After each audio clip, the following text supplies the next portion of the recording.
Bonjour à tous. Des campagnes de vaccination organisées dans le Jura. La maison de santé de Champagnole est mobilisée jusqu'à vendredi dans le cadre de la semaine pour la vaccination. Des permanences gratuites sont ouvertes à tous.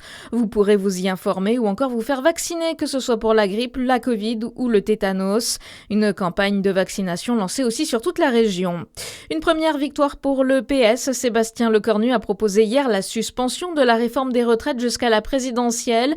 Conséquence dès hier soir, Olivier Faure a annoncé qu'il ne voterait pas la censure demain. Désormais, l'heure est au débat sur le projet de budget 2026. Objectif, ramener le déficit public à 5,4% du produit intérieur brut via un effort budgétaire d'une trentaine de milliards d'euros. En attendant, la croissance progresse moins que prévu. C'est ce que révèlent les données de l'Observatoire français des conjonctures économiques.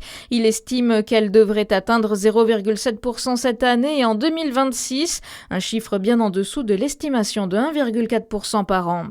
Une journée de sensibilisation au CHU de Besançon à l'occasion de la journée mondiale du deuil périnatal, un deuil qui concerne les familles qui subissent une grossesse arrêtée précocement ou encore une interruption médicale de grossesse, le décès in utero de leur bébé, un sujet qui reste encore un tabou en France. Cette journée doit permettre de répondre aux questions du public et permettre à l'entourage de saisir ce que vit leur proche lorsqu'il est concerné.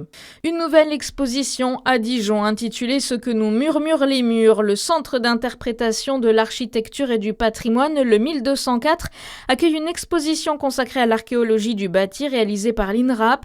Les archéologues étudient les traces laissées par nos ancêtres dans l'architecture.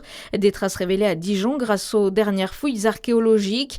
Au micro de Charlie Chevasson, Emmanuel Laborier, archéologue à l'INRAP Bourgogne-Franche-Comté, espère bien faire encore des découvertes miraculeuses. Pour une fois, nos couches, elles sont dans les constructions et on trouve entre autres des objets qu'on trouve plus rarement dans la terre, comme des objets en bois, des restes de végétaux, de cordes, et tout ça du XIVe siècle. Pour ce qui reste de Dijon, l'INRAP, c'est l'archéologie préventive, donc chaque chantier de construction sur lequel les services de la DRAC Bourgogne-Franche-Comté nous feront intervenir peuvent apporter leur lot de découvertes nouvelles. Pourquoi pas un jour une mosaïque de l'Antiquité dijonnaise, il y en a dans d'autres villes de la région, il pourrait y en avoir une à Dijon. Vous pourrez y voir jusqu'au 4 janvier les trésors des fouilles archéologiques menées sur la tour lors du chantier de rénovation du musée des Beaux-Arts.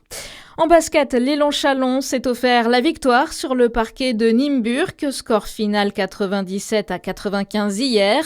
Une victoire après 2 prolongations. Le club prend la tête de son groupe de Champions League avec 2 succès en 2 déplacements. Bonne journée sur Fréquence Plus.